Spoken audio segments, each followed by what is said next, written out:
आजमगढ़ में पूर्वांचल एक्सप्रेसवे के निर्माण प्रगति का निरीक्षण करने पहुंचे सीएम योगी आदित्यनाथ ने अपने संबोधन में कहा कि प्रयास है कि 31 मार्च तक इसका निर्माण पूरा होगा। इसके बाद यहां औद्योगिक क्लस्टर बनाएंगे। अप्रैल में जब प्रधानमंत्री जी इसका लोकार्पण करेंगे तो यह विकास का रोल मॉडल साबित होगा। यहाँ के युवाओं के लिए रोजगार का अवसर पैदा होगा। आजमगढ़ के छठियाव क्षेत्र के मौजारापुर में निरीक्षण को पहुंचे सीएम ने अधिकारियों संग बैठक की। पूर्वांचल एक्सप्रेसवे निर्माण की कार्यदायी संस्था यूपीडा के अध्यक्ष अवनीश अवस्थी, मंडलायुक्त विजय विश्वास पंत, डीआईजी सुभाष चंद्र दुबे, डीएम व एसपी भी मौजूद रहे। मुख्यमंत्री ने समीक्षा के बाद बीजेपी कार्यकर्ताओं और किसानों को संबोधित किया। उन्होंने कहा कि 4 वर्ष पूर्व आजमगढ़ की छवि बहुत खराब थी। लोग अपना पिंड छुड़ाते थे, लेकिन अब यह विकास का मॉडल बनेगा। कई हाईवे से आजमगढ़ को जोड़ा जा रहा है। यहाँ पर भूमि की थोड़ी दिक्कत आ रही है, इसलिए विश्वविद्यालय निर्माण का कार्य शुरू नहीं हो सका, लेकिन जल्द ही इसको भी निपटाया जाएगा। सीएम ने यह भी कहा कि जब 2018 में पीएम ने पूर्वांचल एक्सप्रेसवे रोड का शुभारंभ किया था, तब 3 वर्ष का लक्ष्य रखा गया था। कोविड महामारी के बाद भी इस रोड को 3 वर्ष से पहले पूरा कर लिया जाएगा। कि विकास की संभावनाओं की एक आशा की किरण है। आज से 2.5 वर्ष पहले प्रधानमंत्री मोदी जी ने इसी आजमगढ़ में इस एक्सप्रेसवे का शिलान्यास किया था। अनुमान करिए कि पिछले 2-2.5 वर्ष के दौरान पूरी तस्वीर आपको बदलती हुई दिखाई दे रही होगी। यह आपके विकास की जो अपेक्षाएं थी, उन अपेक्षाओं पर पंख लगा करके विकास के साथ आप सबको जोड़ने का एक प्रयास है प्रदेश सरकार के द्वारा। और इस दिशा से आज मैं स्वयं भी इस एक्सप्रेसवे के निरीक्षण के कार्यक्रम के साथ गाजीपुर से ही चला हूं। गाजीपुर, मऊ, आजमगढ़ होते हुए फिर हम लोग आगे बढ़ रहे हैं। हम सबको इस बारे में ध्यान रखना होगा कि विकास ही वास्तव में हम सबके जीवन में परिवर्तन लाएगी। और आजमगढ़, अनुमान करिए आज से 3 वर्ष 4 वर्ष पहले तक आजमगढ़ के नाम से लोग कांपते थे।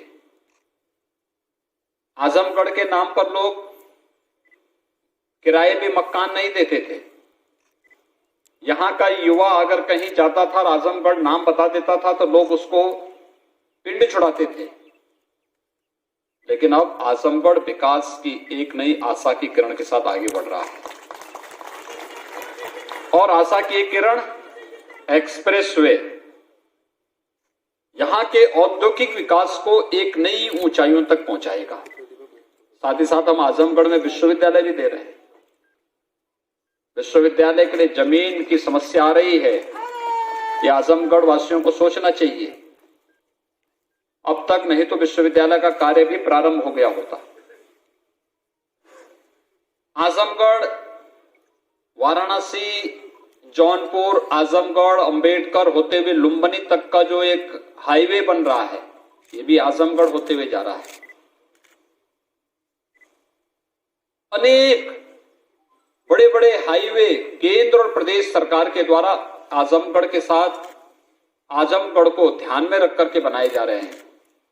इसलिए जिससे विकास की योजनाओं के माध्यम से हम यहां की अपेक्षाओं और जन आकांक्षाओं की पूर्ति करने में सफल हो सकेंगे।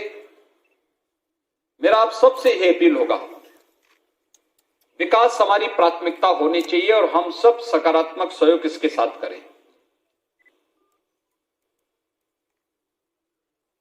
यह सकारात्मक सहयोग ही न केवल आपके लिए बल्कि आने वाली पीढ़ी के भविष्य के लिए भी बहुत निर्णायक सिद्ध होगा। मार्च तक मुख्य एक्सप्रेसवे हम लोग बना करके तैयार करें और एक्सप्रेसवे को बनाने के साथ फिर यहां पर हर जनपद में औद्योगिक क्लस्टर भी विकसित किया जाए, जिससे औद्योगिक निवेश और उसके माध्यम से पूर्वी उत्तर प्रदेश के नौजवानों को रोजगार और नौकरी की संभावनाओं को भी उसके साथ जोड़ा जा सके। इसकी तैयारी की जा रही है, युद्ध स्तर पर तैयारी की जा रही है। और इसी दिशा से मैं यहाँ पर आपके बीच में इस एक्सप्रेसवे के निरीक्षण के लिए आया हूँ। आप सभी इस अवसर पर आए हैं। आप सबका मैं हृदय से अभिनंदन करता हूँ। आप सबको मैं हृदय से बधाई भी देता हूं, अपनी शुभकामनाएं भी देता हूं और विश्वास व्यक्त करता हूं कि जब हम लोग अप्रैल माह में प्रधानमंत्री मोदी जी के कर कमलों से फिर से इस एक्सप्रेसवे का उद्घाटन करेंगे तो दुनिया देखेगी कि 18 में जिस एक्सप्रेसवे का निर्माण प्रारंभ हुआ था, 3 साल का लक्ष्य था और वैश्विक महामारी कोविड के बावजूद 3 साल से पहले ही हम इस एक्सप्रेसवे को जनता को समर्पित कर दे रहे हैं। विकास का ये मॉडल देश और दुनिया के लिए आकर्षण का केंद्र बनेगा और पूर्वी उत्तर प्रदेश के नौजवानों के लिए रोजगार और नौकरी की व्यापक संभावनाओं को लेकर के आगे आएगा। आज के इस अवसर पर आप सबको मैं एक बार फिर से हृदय से बधाई देता हूं, अपनी शुभकामनाएं देता हूं। धन्यवाद। जय हिंद।